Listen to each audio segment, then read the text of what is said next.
nous avons choisi de travailler sur le thème de l'engagement citoyen, car un constat s'impose. Aujourd'hui, dans de nombreuses régions du monde, la démocratie est fragilisée. Même dans les pays qui sont revendiqués historiquement comme les garants, on observe une montée des régimes autoritaires et des pratiques illibérales qui affaiblissent les contre-pouvoirs et la participation citoyenne.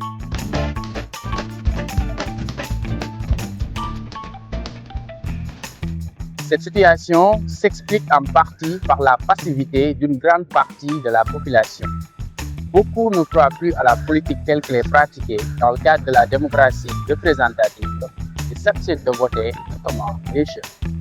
Cette abstention fragilise le système démocratique et laisse le champ libre à des discours populistes et discriminatoires.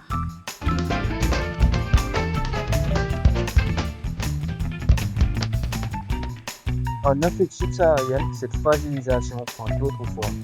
Coup d'État, élections contestées ou verrouillées, affaiblissement des institutions démocratiques. Dans ce contexte, le Sénégal fait figure d'exception récente, avec une mobilisation citoyenne très forte ayant permis de préserver le processus démocratique. Et cela montre que l'engagement citoyen peut réellement faire la différence.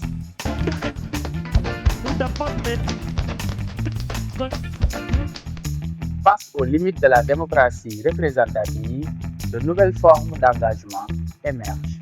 Parallèlement, une autre dynamique se développe, portée notamment par la génération Z.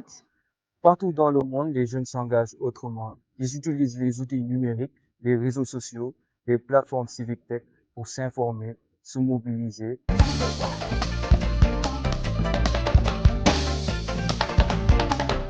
Cependant, être connecté ne suffit pas. Sans formation, sans accompagnement, sans reconnaissance, cet engagement risque d'être symbolique ou ponctuel.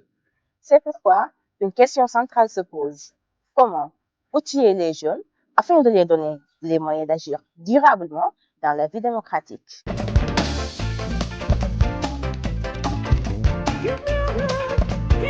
Pour répondre à cette question, il est essentiel de s'intéresser aux actions et aux moyens mis en œuvre pour renforcer l'engagement citoyen des jeunes.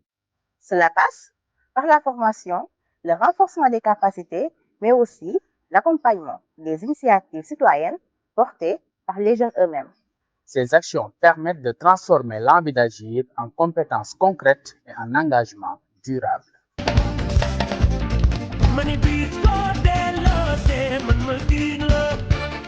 La vidéo qui suit illustre concrètement les différentes actions sur le terrain.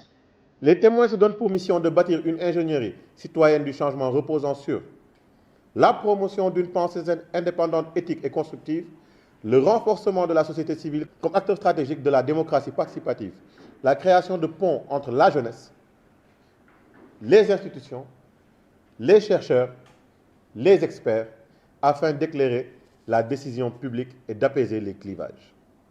Chaque lettre du mot témoin exprime un pilier fondamental de notre action. T comme transformation. Nous allons promouvoir les réformes institutionnelles indispensables à la modernisation du pays. E ou E comme éthique. Restaurer la confiance entre gouvernants et gouvernés par l'intégrité et l'exemplarité. M comme mobilisation. Organiser la force collective pour peser sur les débats et les choix politiques. La mobilisation pour le M. Je répète encore, organiser la force collective pour peser sur les débats et les choix politiques. O comme ouverture. Encourager le dialogue intergénérationnel, l'inclusion et les échanges internationaux. I comme influence, pas comme influenceur, mais comme influence. Produire des idées. Structurer un plaidoyer clair, net et précis. Nourrir la délibération démocratique. N comme nation. Renforcer le patriotisme éclairé autour d'un projet commun, dépassant nos divisions. Et enfin S, solidarité. Consolider la cohésion sociale et protéger le bien vivre ensemble. Le renforcement de la culture du dialogue, de la responsabilité et de la stabilité sociale. Ce qu'avaient réussi nos parents, afin de pouvoir discuter de tout et de rien, nous devons le reprendre et le réhabiliter. En un mot, participer à la maturation démocratique du Sénégal.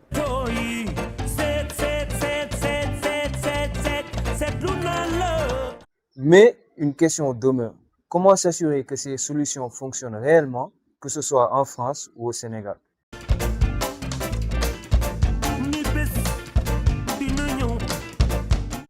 La valorisation de l'engagement citoyen est un levier essentiel pour encourager et pérenniser la participation. Reconnaître l'engagement, c'est reconnaître le temps, l'énergie, les compétences mobilisées au service de l'intérêt général. Cette reconnaissance peut prendre plusieurs formes: certificats, opportunités de promotion, amélioration des conditions d'engagement et une meilleure visibilité des initiatives citoyennes. La meilleure manière de valoriser l'engagement citoyen, c'est de faire en sorte qu'il ait de l'effet. C'est-à-dire qu'il participe. Et comme on parle au Conseil de développement, j'imagine qu'on parle de démocratie participative. Effectivement, le meilleur moyen d'honorer ou de reconnaître cet engagement, c'est de faire en sorte qu'il ait de l'influence. Tout ce qui relève de la rétribution immédiate, symbolique, tout ce qui relève des moments finalement d'auto-congratulation, où on fait la fête ensemble. Moi, je suis frappé de voir à quel point en France, on a déconnecté la démocratie participative de formes de sociabilité joyeuse ou festive, ou alors c'est complètement artificiel. Tout le monde voit que c'est du fake d'un certain point de vue. Alors que dans les pays latino-américains, il y a des chants, il y a de la danse, une forme de ciment qui fait que les gens reviennent. Aussi, on sait très bien l'effet que peut produire la perspective d'un pot après une réunion. Évidemment, les gens restent, ils viennent quelquefois plus nombreux, parce que c'est comme ça que nous, humains, nous fonctionnons. C'est-à-dire que nous cherchons le contact de l'autre, mais un contact qui est dans la joie. Je pense que l'une des plus grandes recommandations qu'on a à faire déjà, c'est la reconnaissance et peut-être l'institutionnalisation du volontariat communautaire, notamment les volontaires qui aident les associations dans leur développement. Mais aussi, bon, il y a l'aspect durabilité, il y a la question de l'accès au financement pour vraiment rendre durable et rendre opérationnel ces associations et pour permettre aussi les volontaires de se développer sur un plan professionnel. Outiller les jeunes, ce n'est pas seulement leur donner la parole. C'est leur donner les moyens d'agir, de participer aux décisions et de contribuer activement à la vie démocratique. Car une démocratie sans jeunesse engagée est une démocratie fragilisée. Investir dans l'engagement citoyen, C'est investir dans l'avenir de la démocratie.